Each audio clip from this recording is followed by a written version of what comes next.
What's up everybody, welcome back to another video, and today Boruto chapter 59 just dropped and there's a lot of things to talk about, really interesting stuff. So with that said guys, let's go and start this Boruto manga review.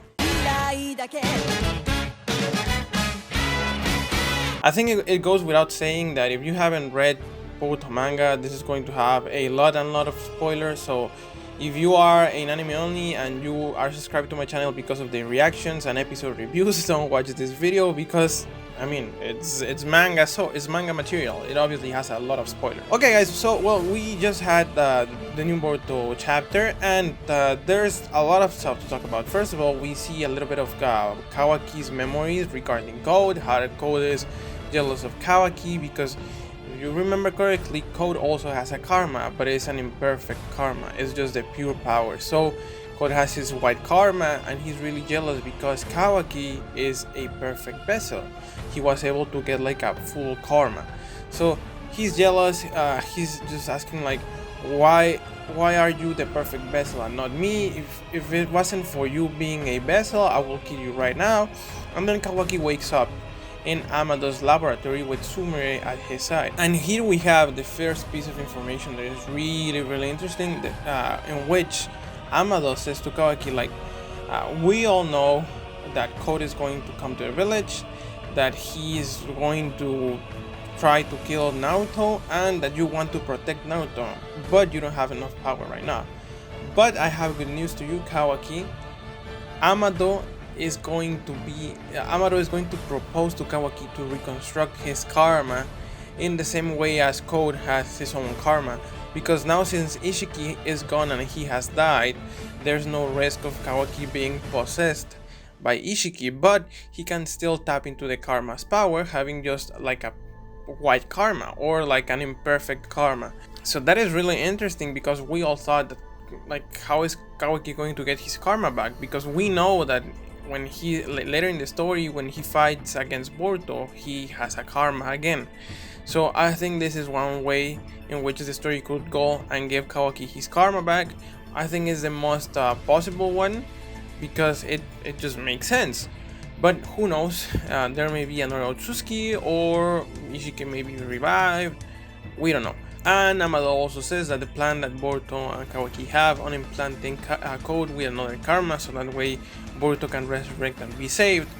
It may not work out really well because since Code already has a karma, there is no assurance that if Boruto and Kawaki implant Code with a new karma, it is going to work perfectly fine. So basically that plan went down the toilet. And the other thing we have here is that AMADO basically says that Naruto will not be able to win against Code in a one-on-one match, that Naruto will die because he doesn't know exactly how much less power Naruto has now that he has lost Kurama, which could be a good thing because that means that maybe he is not as powerless as we thought, or the other way around, maybe he's more powerless than we thought. So that's like a two-edged sword, but it's still really interesting because, to be honest, I don't think that Naruto will be able to win against Code, even more now that we know that Code is like super powerful and that he has limiters on his body and stuff like that. So yeah, we need all the help we can get. Now we have a little conversation between Ada and Code in which well, Ada is like, Kawaki is going to be really sad if you kill Naruto. Could you not kill Naruto for Kawaki's sake? Because we know that Ada is kind of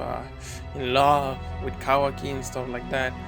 And Code is like, no way, Naruto was directly responsible for Ishiki Otsutsuki's death, so he's my #1 target alongside with Sasuke and with Boruto and with everyone in the Leaf Village. Code says that he's not going to kill Kawaki as a special exception for Ada, but we see that Code is really, he just really doesn't care and he's going to go there and wipe everybody. And now finally we get the confirmation that Ada's dojutsu is in fact a Senrigan, and that she's going to use this dojutsu to find the best opportunity to attack the Leaf Village, because everybody right now is searching for Code and every village is like on lockdown and high alert. So they're going to take their time and find the perfect opportunity using Ada's Senrigan. And also we learned that Ada is not really good at fighting, that she's going to be like Code's eyes and ears, and Code is going to be the one fighting. And Code also asks a really interesting question, because since we know that Ada's abilities don't really work on Otsutsuki, and since Kawaki is 80% Otsutsuki, there's a chance that Ada's abilities won't work on Kawaki and he won't fall to her kind of curse of loving her without any limitations. I mean, this could be a really interesting part, because if Kawaki gets his karma back and then he doesn't fall under Ada's curse or abilities, he's not going to have any trouble trying to kill her.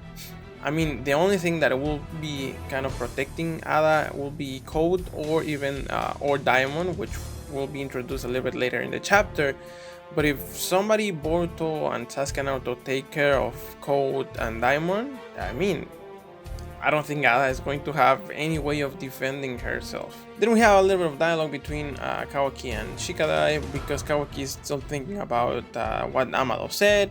He's really troubled because we know that he hates karma, but on the other hand, he knows he needs karma to be able to defend Naruto. So he's really troubled. He starts shouting like in the middle of a crowd.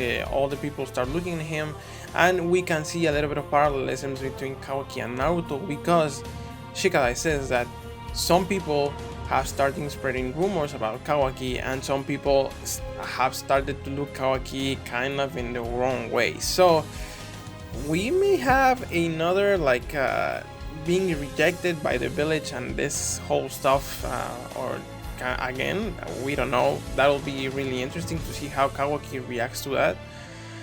But basically Shikadai tells Kawaki like, don't worry, this is your home.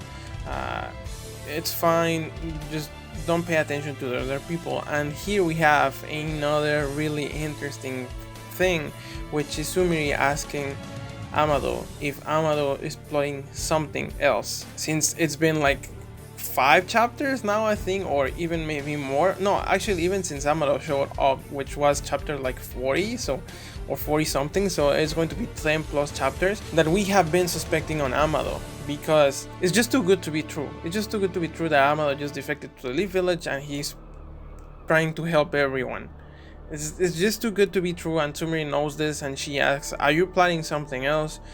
Because it's not really making sense, you trying to care for the well-being of Kawaki, the well-being of Naruto and Sasuke, of the village, and all that stuff. Like, you have to have another intention in order for this to make sense. Amado proceeds to explain to Sumire how he was planning to reconstruct Kawaki's karma, because she asked him about it, like, what were you really talking about? How are you going to be able to do this? And then she asked him, like, are you plotting something else?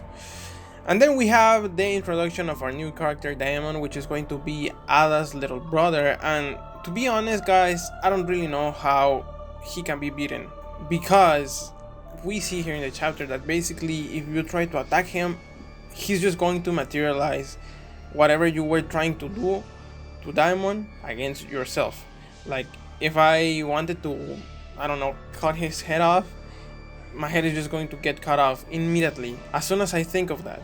So I think the only way that somebody could ever win against Diamond is to go like completely blank, have no emotions, no feelings, don't think about anything, and fight like that. And that is going to be really hard. Like, this may be like the precursor to Boruto getting so cold, because imagine if Boruto fights with emotions and he's like, I want to kill you, Diamond, Boruto's just going to get killed.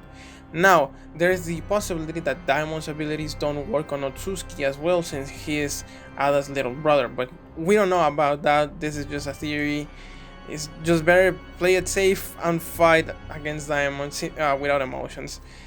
That's easier said than done, but I think that's only like the only way to beat him, because that's a really overpowered ability, to be honest. Yeah, basically we learned that Diamond and Code are going to be kind of Ada's bodyguards, and that they are the ones that are going to do the fighting. And Diamond is really OP. Like, I don't know what else to tell you guys. And now Amado just leaves us hanging, because Sumire is still asking him like, what are you plotting, what are your true intentions? And Amado just says like, are you smart or really stupid? Because if you didn't say anything and you like kept being my assistant, kind of undercover, trying to get more intel out of me, everything will just gone smoothly. But now you're disrupting all that undercover agent-esque like character or role, and you're asking me directly if I have other intentions. And Sumire says like, are you plotting something or not? Like, I don't care what you say to me, I just want to know if you have any other intentions. And AMADO says like, you're really stupid. And we end the chapter there. Like, what? Like, what? God damn, boys, like, guys, I don't really know where the story is gonna go, because there are so many options. Like, AMADO could reconstruct Kawaki's karma, AMADO could revive Ishiki, AMADO could know about the other two Otsutsuki that were on that dimension. He may not have a way to revive them. Now with the pills that AMADO gave Boruto, that way maybe Boruto awakens his Jogan in the manga finally. Maybe those pills are to accelerate Momoshiki's position of Boruto. I don't know, there's so many options. I'm really liking how all of this is like, it's been like almost 60 chapters and there's a lot of mysteries involved, and we don't know what's gonna happen. Like, yeah, I'm just like, this is amazing. I'm really liking the story so far, but I want to know what's gonna happen. So that was the review. Overall, really nice chapter, and I'm really excited. I'm really looking forward to how everything's gonna go. And yeah, if you like this video, if you like my content, leave a like, feel free to subscribe, that'll make me very happy. Leave a comment if you like the chapter, do you not, why not. And yeah, share this video, guys. Thank you a lot for watching. Have a wonderful day, and I'll be catching you up in the next one. See you later. Bye bye.